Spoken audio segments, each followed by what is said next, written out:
Happy All Saints Day. Happy All Saints Day. November 1st, this past Wednesday, was All Saints Day, or the Feast of All Saints. But it hasn't always been November 1st. In the 7th century, Pope Boniface IV established May 13th as the feast to honor Christian martyrs. And May 13th, therefore, was the date that the Roman Pantheon was dedicated as a church to St. Mary and all martyrs. But by the 8th century, Christians in the British Isles found it much more convenient to celebrate the Feast of All Saints on November 1st, to coincide with the Celtic festival of Samhain. Samhain, we know, is this Gaelic Celtic festival of the dead that marked the end of the harvest season, the beginning of winter, the darker half of the year. These Christians there knew that it wasn't right to just try and do away with the Celts' holiday. They could just take these two similar holidays and align them, Christian and pagan. Actually, that's been done so many times in the Christian calendar.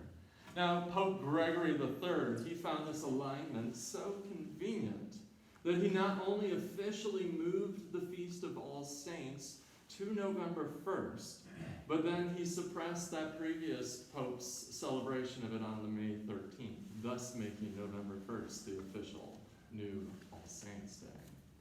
And in doing that, this Pope dedicated a room in the Old St. Peter's Basilica for relics of all the holy apostles, of all the saints, martyrs, and confessors, of all the just made perfect who are at rest throughout the world. Pretty inclusive. All Saints Day, All Souls Day, the Day of the Dead, Samhain. This is a time not only to remember all those faithful departed who've come before us, but it's an important time to remember and face, like on Ash Wednesday, our own mortality. In our culture, we don't like to talk about this inevitability, but our faith calls us to remember even Sister Death, as St. Francis called her in his poetry. In the Rule of St. Benedict, written in the 6th century, St. Benedict writes among his many directives to his monks, he says to them, day by day, remind yourself that you're going to die. How uplifting. Great way to start the day, right? Or, as it's been rendered more poetically, every day, keep death before your eyes. I think the point of doing that, or one of the points of doing that, is to not take each day for granted. To really, being aware of our mortality and death, realizing the gift of each day. But we stand in our culture in fear of death, where this idea of remembering each day our mortality sounds like a morbid thing, and often avoiding necessary conversations about death, and approaching those final days or months often spiritually unprepared to face that passage. Life is full of surprises, full of transitions, perhaps the surprising loss of a job, or an injury that suddenly happens that's never expected, or other unexpected tragedies happen throughout our life. We can't prepare for those, but the inevitability of death should not come as a surprise. We're all going to die.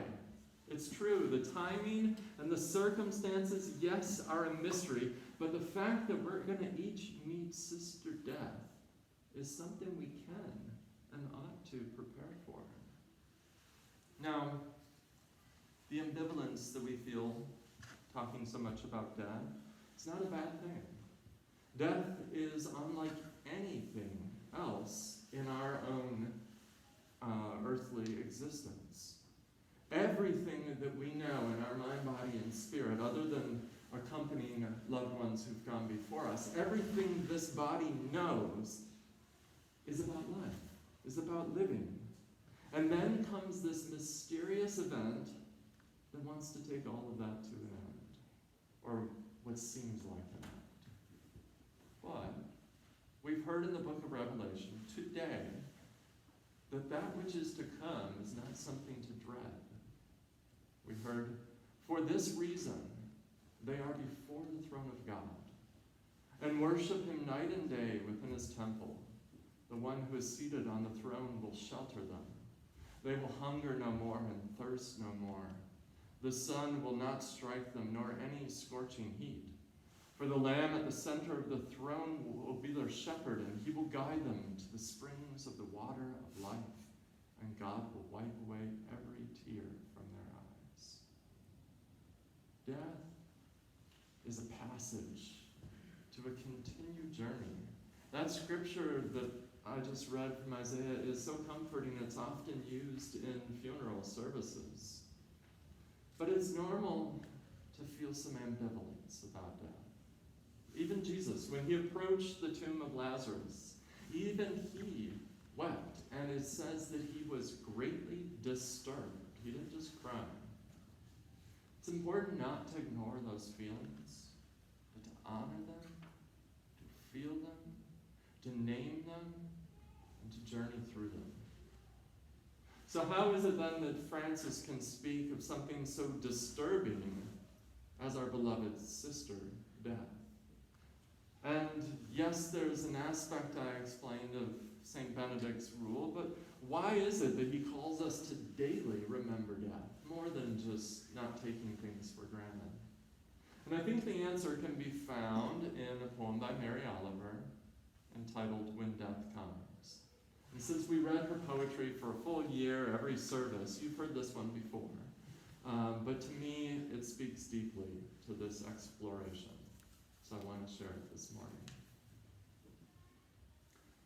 When death comes, like the hungry bear in autumn, when death comes and takes all the bright coins from his purse to buy me and snaps the purse shut, when death comes like the measles pox, when death comes like an iceberg between the shoulder blades, I want to step through the door full of curiosity, wondering, what is it going to be like, that cottage of darkness? And therefore I look upon everything as a brotherhood and a sisterhood. And I look upon time as no more than an idea, and I consider eternity another possibility. And I think of each life as a flower, as common as a field daisy, and as singular, and each name a comfortable music in the mouth, tending as all music does, towards silence. And each body a lion of courage and something precious to the earth. When it's over, I want to say all my life I was a bride married to amazement. I was the bridegroom taking the world into my arms. When it's over, I don't want to wonder if I have made of my life something particular and real. I don't want to find myself sighing and frightened or full of argument. I don't want to end up simply having visited this world. Today, we will renew our baptismal vows. Instead of singing the affirmation of faith, it's in the bulletin. This Feast of All Saints is one of those traditional occasions where we bring to mind the vows made in baptism. And this is very fitting, since we know that baptism is the sacrament of death and rebirth. That sacrament, we know, does not just symbolize washing, which one might guess by water being sprinkled or poured over us, so often minimalist these days, but we know baptism was originally done by full immersion and symbolized being buried into death under the water. And in baptism, we die to a life lived just for me alone. And in this ritual of dying and being resurrected, brought forth from the water, we are raised into new life and offered to God. Not simply washed of sins like a divine bath or a shower, but we are reborn by water and spirit to be a new creation. St. Paul says, "It is no longer I who live, but Christ within me." That's an amazing image. It's very fitting that we remember our baptism on this Sunday, immediately following the feast of All Saints and All Souls, when we remember the faithful departed, our loved ones, the holy apostles, all the martyrs and confessors who through the ages have given their lives in the service of the faith, and all those whose faith was known to God alone. It is into that family that we are incorporated. We entered into this world into one birth family with a name, but in baptism we are reborn into this larger family of all God's beloved through all of time. And if in baptism we have died and have been reborn into eternity, into this eternal family, then we have absolutely nothing to fear of death. For it becomes just one more step in this celestial path, only a passage from one realm, one dimension of existence to another. Mark Twain said once, "The fear of death follows from the fear of life." May this occasion and the remembrance of our loved ones who have journeyed before us be an invitation to face our fears in this life and to boldly embrace each day as an opportunity to love more abundantly, more fully, and each day as one more step in a journey through eternity.